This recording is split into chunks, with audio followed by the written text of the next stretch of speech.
ছাত্র জনতার গণবিক্ষোভের মুখে ভারতে চলে যাওয়া বাংলাদেশের সদ্য সাবেক প্রধানমন্ত্রী শেখ হাসিনার পাশাপাশি প্রতিবেশী দেশের সাথে সম্পর্কের ভবিষ্যৎ নিয়ে আলোচনা করতে মঙ্গলবার সকালে বৈঠক হয় ভারতের রাজধানী নয়াদিল্লিতে।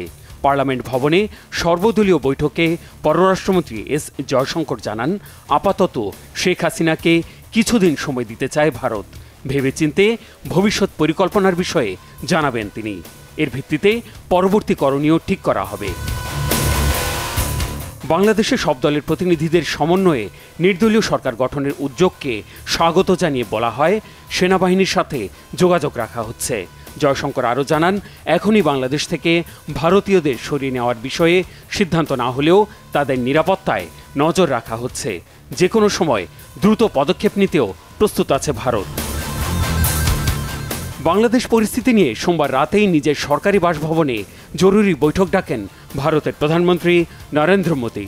ওই বৈঠকে দেশটির স্বরাষ্ট্রমন্ত্রী অমিত শাহ, পররাষ্ট্রমন্ত্রী জয়শঙ্কর ও প্রতিরক্ষামন্ত্রী রাজনাথ সিং ছাড়াও গোয়েন্দা সংস্থা রর প্রধান রবি সিনহা এবং ইন্টেলিজেন্স ব্যুরো আইবির পরিচালক তপন টেকা উপস্থিত ছিলেন।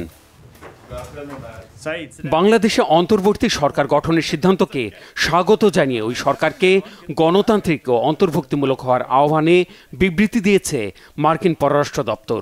সোমবার নিয়মিত ব্রিফিংয়ে মুখপাত্র ম্যাথিউ মিলার বলেন, পরিস্থিতি সতর্কতার সাথে পর্যবেক্ষণ করা হচ্ছে। বলেন, বাংলাদেশের জনগণের পাশে আছে যুক্তরাষ্ট্র। আমরা সতর্কতার সঙ্গে বাংলাদেশের পরিস্থিতি পর্যবেক্ষণ করছি।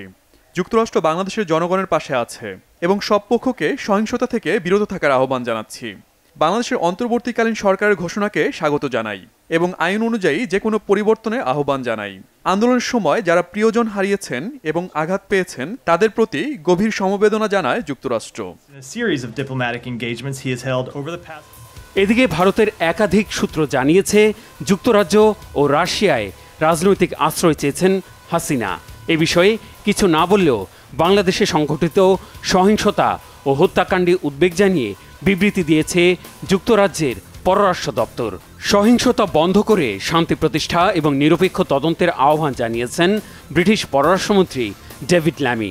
এ বিষয়ে এনডিটিভি যোগাযোগ করলে যুক্তরাজ্যের পররাষ্ট্র মন্ত্রণালয় জানিয়েছে, যাদের আন্তর্জাতিক নিরাপত্তার প্রয়োজন হয় তারা দেশ ছাড়ার পর কাছাকাছি যে নিরাপদ দেশে পা রাখেন সেখানেই আশ্রয় চাওয়ার কথা। সেটিই হবে তার নিরাপত্তা পাওয়ার দ্রুততম রাস্তা। বিবৃতি দিয়েছে রাশিয়ার পররাষ্ট্র মন্ত্রণালয়ও। বলা হয়েছে, বাংলাদেশের পরিস্থিতি একান্তই দেশটির অভ্যন্তরীণ বিষয়। বন্ধুরাষ্ট্র হিসেবে মস্কো চায় খুব দ্রুত সাংবিধানিক নিয়মনীতি ফিরে আসুক। শেখ হাসিনাকে আশ্রয় দেয়া বা না দেওয়ার বিষয়ে কিছুই বলা হয়নি ওই বিবৃতিতে। শেখ হাসিনাকে বহনকারী বিমানটি সোমবার ভারতের গাজিয়াবাদের হিন্ডন বিমান ঘাঁটিতে নামে। সেখানে দেখা করেন ভারতের জাতীয় নিরাপত্তা উপদেষ্টা অজিত দোভাল। সোমবার রাতে ওই ঘাঁটিতেই ছিলেন হাসিনা। সংবাদ সংস্থা এএনআই জানিয়েছে, বিমানটি শেখ হাসিনাকে রেখে মঙ্গলবার সকালে 9টার দিকে ফিরে গেছে। বিমান চলাচল পর্যবেক্ষণ ওয়েবসাইট flightradar24.com বলেছে, শেখ হাসিনাকে বহনকারী বিমান AJAX 1431 এর গতিপথের তথ্য সংগ্রহের হিড়িক পড়েছিল সোমবার, যা এ যাবৎকালে নির্দিষ্ট কোনো ফ্লাইটের তথ্য খোঁজার record গড়েছে। Mehrab Hussain Khan, Bangla vision, news desk.